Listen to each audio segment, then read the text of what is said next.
Nah, anggur ini tanpa kita lakukan penyemprotan fungi dan insektisida ya, dan tanpa kita lakukan penyemprotan kalsium. Karena di tempat saya ini kebanyakan anak-anak yang mengkonsumsinya dan keluarga-keluarga, jadi kita tidak melakukan fungi dan insektisida dan kalsium ya. Nah, untuk lebih jelasnya bisa disimak di video ini ya.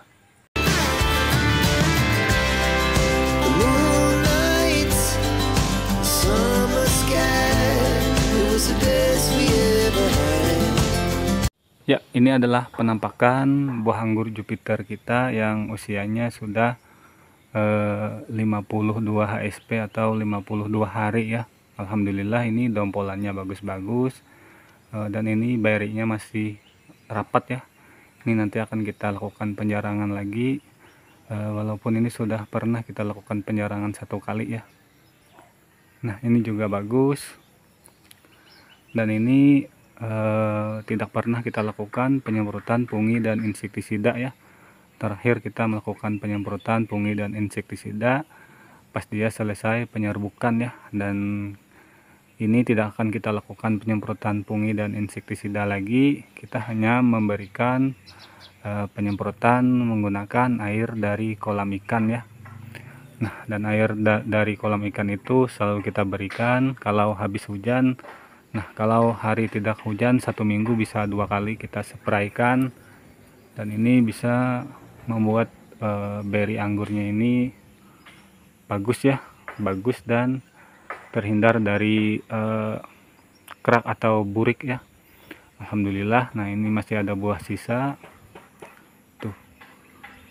Nah, jadi untuk anggur Jupiter ini ya, ada yang 60 hari sudah perasian dan ada yang 68 hari baru perasian. Nah, kebetulan kita kemarin yang di sini mengalami yang 68 hari baru perasian ya. Karena mungkin kekurangan dari sinar matahari, atau ini hanya terkena pantulan dari keramik atau pantulan cahaya matahari ya.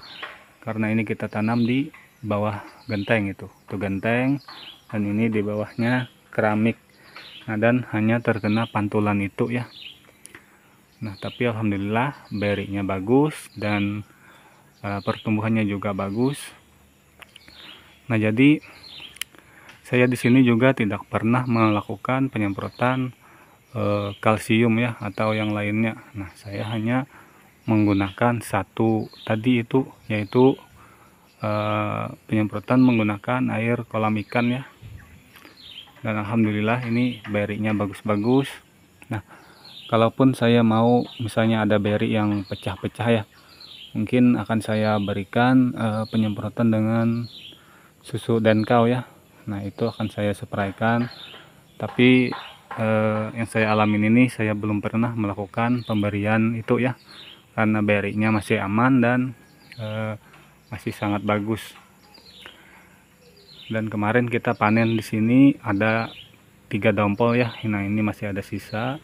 Di situ kita panen 4 dompol. Nah, tapi itu berinya bagus-bagus karena kita di sini kebanyakan yang memakannya adalah keluarga dan anak-anak kecil ya. Jadi kita tidak melakukan penyemprotan fungi dan insektisida, kita tidak melakukan penyemprotan kalsium dan sejenisnya ya.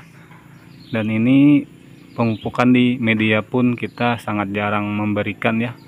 NPK itu bisa 1 bulan 1 kali, bisa 1 bulan setengah. Kalau tidak malas bisa 1 bulan ya, kalau malas bisa 2 bulan sekali ya. Kita hanya rutin mengkocornya dengan air kolam ikan dan air cucian beras sama air lindi atau air pembusukan dari buah-buahan ya. Nah, dan yang di sebelah sana juga itu. Nah, itu agak terik mataharinya. Nah, itu ya. Nah, itu agak terik mataharinya, jadi agak kurang kelihatan ya buah-buahnya. Nah, tuh. Di situ untuk perubahan warnanya agak sedikit lebih cepat ya. Untuk perasiannya 60 hari sudah perasian. Nah, kalau yang di sini itu agak lama ya perasiannya. Ini agak lama perasiannya karena hanya terkena pantulan dari cahaya tadi ya. Nah, jadi kalau kawan-kawan semua, sahabat-sahabat pengangguran semua ya, mau menerapkan yang serba organik tadi dalam merawat beri anggur itu bisa menggunakan air kolam ikan yang seperti saya ini. Dan kalau berinya pecah, kita bisa lakukan penjarangan dan kita berikan penyemprotan fungi dan mohon maaf, fungi dan insektisida lagi. Kita bisa melakukan penyemprotan susu denkau ya.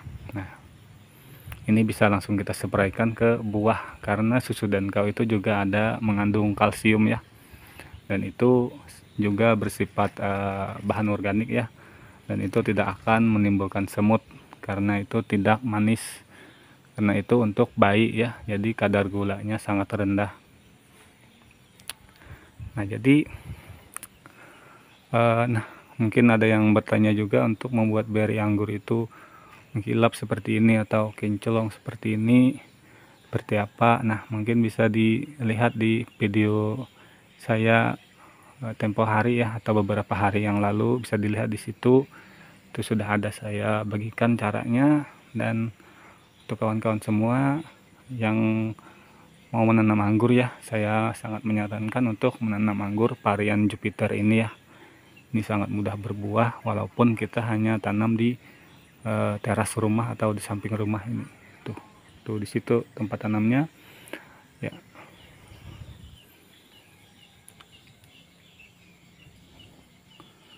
Nah, jadi untuk varian Jupiter ini ya, tergantung pencahayaannya, mungkin pematangannya ya.